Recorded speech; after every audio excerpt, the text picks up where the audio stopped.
Ottawa was prepared for the tremor that rolled across Canada's defence establishment the moment Sweden delivered its quiet but world-shaking announcement. It didn't come through a flashy press conference or a dramatic leak. It wasn't wrapped in political fireworks or wrapped in diplomatic theater.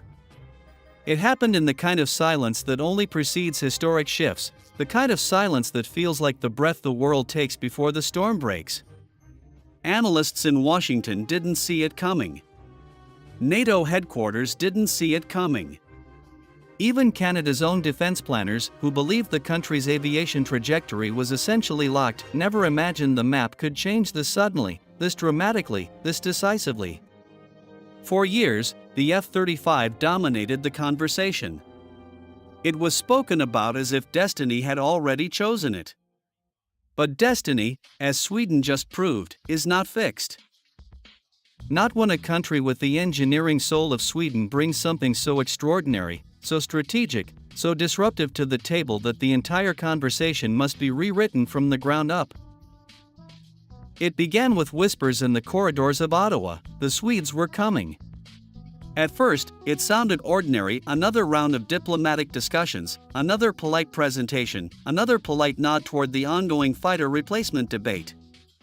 Nothing unusual. Nothing dramatic. Nothing historic. But when the Swedish defense delegation stepped into the room, carrying a proposal no one expected, the atmosphere changed. It froze the way air freezes before lightning strikes. Everyone in that room realized instantly that this was not a negotiation. This was a redefinition. A redrawing of the lines. A challenge to assumptions so deeply embedded in Ottawa's machinery that no one believed they could be shaken. Sweden didn't just offer Canada a fighter jet. It offered Canada a transformation. A rebirth. A sovereign future built around the Gripen, an aircraft designed not only for battlefields, but for nations that want independence carved into the steel of their defense. For decades, Canadian fighter procurement has felt like a loop that never ends: political bickering, delayed decisions, endless reviews, and the ever-present shadow of American preference dominating the landscape. The F-35 wasn't just an aircraft in the conversation. It was the conversation. Its supporters spoke as if Canada had no real choice. As if the decision had been made before the debate even began. But then Sweden walked in with a document thick enough to be a blueprint for a new era, and suddenly the conversation belonged to neither the Americans nor the predictable machinery of procurement politics. Sweden offered something entirely different: full co-production inside Canada, technology transfer so deep that Canada would not just fly the aircraft but help shape its evolution, Arctic optimization that perfectly mirrored Canada's northern reality, and industrial benefits capable of reshaping the Canadian aerospace sector for the next half-century. The moment the details became clear, people in the room exchanged glances that could only mean one thing: Sweden didn't come to participate. Sweden came to win. But the significance of this moment wasn't in the proposal itself. It was in what the proposal represented: the idea that Canada does not have to remain dependent on foreign approvals, foreign software locks, foreign maintenance chains, foreign upgrade restrictions. For too long, Canada has been treated like a customer in its own defense story. Sweden's proposal reframes Canada not as a buyer, but as a partner. Not as a follower, but as a co-creator. Not as a dependent state, but as a sovereign nation capable of managing its own fighter fleet from the ground up. The Gripen wasn't built for countries that accept limitations. It was built for countries that demand autonomy and operational freedom, not just in wartime, but in peacetime, training time, and modernization cycles. Where the F-35 offers power wrapped in restrictions, the Gripen offers power wrapped in liberation. And that is why Sweden's proposal hit Ottawa like an earthquake. It wasn't selling a jet. It was handing Canada the keys to a future it had forgotten it could still build. The strategic implications radiated outward instantly. Arctic security, Canada's greatest strategic vulnerability, suddenly looked different in the light of the Gripen. Canada's far north is a region of frozen silence, unforgiving weather, remote landscapes, and growing geopolitical tension. The Russians know it. The Chinese know it. NATO knows it. And now Sweden has stepped forward with something the Arctic has been silently demanding for decades: a fighter purpose-built for harsh northern realities. The Gripen E, forged in Sweden's sub-zero winter testing grounds, thrives where other jets struggle. It doesn't need massive infrastructure. It doesn't require pampered hangars or exotic maintenance teams. It was built to operate from icy highways, remote forest strips, and frozen runways no F-35 would ever dare land on. This alone changes the debate. But Sweden didn't stop there. It offered Canada sovereign control over mission data, something the F-35 program famously restricts. Sovereign control over electronic warfare suites, something only a handful of nations enjoy. Sovereign control over future upgrades, meaning Canada wouldn't need to ask anyone's permission to enhance, modify, or re-engineer its fleet. In a digital battlefield where the software is the weapon, this level of sovereignty is more than an advantage, it is freedom itself. The deeper experts looked at the Swedish proposal, the more they realized this wasn't just an aircraft sale. It was a national industrial revival disguised as a procurement package. With co-production, Canada wouldn't just build jets. It would build capability. Long-term engineering hubs. University partnerships. Generational employment pipelines. Technology clusters. Export opportunities. A return to the kind of aerospace leadership Canada once tasted during the Avro-Aero era, a legacy cut short but never forgotten. The Gripen E could revive that unfinished dream, but this time with global partners and a sustainable industrial base behind it. Canada not merely flying a fighter, but helping design its future versions.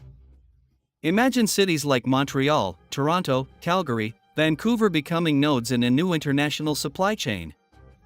Imagine a Canada capable of selling advanced fighter components to the world, not just buying them. These possibilities are not fantasies. They are embedded in Sweden's proposal. And everyone in the room that day knew it. But the moment that truly shocked Washington wasn't the industrial partnership. It wasn't the Arctic capability. It wasn't even the sovereign software access. It was this: Sweden announced the Gripen E would be fully NATO and NORAD interoperable, while still allowing Canada complete independence from American oversight. For the United States, this was a geopolitical surprise of unsettling magnitude. A NATO jet Canada could use freely without needing US approval? A fighter Canada could modify without sending data back to American servers? A combat system Canada could customize even if its missions diverged from American priorities? Washington, that is not just a shift. It is a threat to a predictable status quo. To Ottawa, it is a liberation from decades of limitations. To Sweden, it is the natural outcome of two Arctic democracies choosing to stand side by side as equals. Canada suddenly had options where previously it had none. And the more analysts looked at the geopolitical landscape, the clearer it became that Sweden's timing was not random. The Arctic is heating, not in temperature, but in tension. Russia is building bases. China is investing in future northern routes. Climate change is opening new waterways that will redefine global shipping. Whoever controls the Arctic in the next 50 years controls the world's most strategic frontier. And yet Canada has never been fully prepared for that responsibility. Underpowered fleets. Aging CF-18s. Limited northern infrastructure. And an over-reliance on foreign approvals to operate in its own airspace. Sweden's Gripen E is the first offer in decades that aligns perfectly with the Arctic reality Canada faces. And so the debate shifted from mere procurement into something far deeper: What kind of country does Canada want to be? One that depends on foreign powers to maintain its most important military assets? Or one that stands independently, sovereign, commanding its own future? The F-35 offers stealth, yes. But stealth does not help when your Arctic runways freeze, your maintenance crews struggle, and your costs triple. The Gripen E offers a different kind of power rooted not in invisible shapes, but in independence, in adaptability, in operational flexibility, in the kind of rugged reliability the North demands. As Sweden's proposal spread across Ottawa's ministries, something else happened, something subtle but seismic. For the first time in years, the Canadian public became engaged in the fighter debate. Not because of costs. Not because of delays. But because for the first time a fighter represented a national opportunity. The Gripen E wasn't framed as a foreign purchase. It was framed as a Canadian-built future. A future with jobs, industry, universities, innovation, Arctic capability, and technological sovereignty woven together into a single aircraft. Political strategists immediately recognized something: this is the kind of proposal that wins elections. Not because it promises a jet, but because it promises a national revival. Meanwhile, global conflicts continued reshaping the doctrine of modern warfare. Europe learned the hard way that expensive fighters sitting in hangars are useless if they cannot be flown affordably or maintained quickly. The Pacific Theater revealed that flexibility and rapid deployment matter more than theoretical perfect stealth. The world rediscovered a truth: advanced doesn't always mean effective. And complex doesn't always mean superior. Sweden positioned the Gripen E as the fighter for this new age. A fighter that could be maintained by small teams, repaired in remote conditions, launched quickly, flown affordably, updated rapidly, and thanks to open architecture, enhanced continuously. Nations realized that future conflicts will reward agility, not complexity, sovereignty, not dependency, adaptability, not rigidity. Canada, a nation defined by vast geography, Arctic exposure, and a desire for independence, fits perfectly into Sweden's vision for the Gripen's global evolution. Sweden doesn't just want Canada as a customer. It wants Canada as a partner, as a co-architect, as a northern ally capable of shaping the future of NATO's Arctic defense. This is why Sweden's proposal didn't just surprise analysts. It stunned them. 'Cause the truth was simple: no one expected Sweden to go this far. And yet, here they were offering Canada not only a world-class fighter, but a seat at the table where future versions of that fighter would be designed, upgraded, adapted, and improved. Offering Canada something the US has rarely offered anyone: full control. Offering Canada something its own politicians had nearly given up on: industrial revival. Offering Canada something Canadians themselves have long desired: sovereignty in the skies above their own country. By the time word leaked to Washington that Sweden had delivered a proposal of this scale, the reaction was immediate. Urgent calls. Diplomatic feelers. Behind-the-scenes pressure. The United States has relied on the F-35 as a tool of influence, a way to maintain strategic alignment across NATO. And suddenly one of its closest allies had a new option, one that broke the mold, one the US could not control.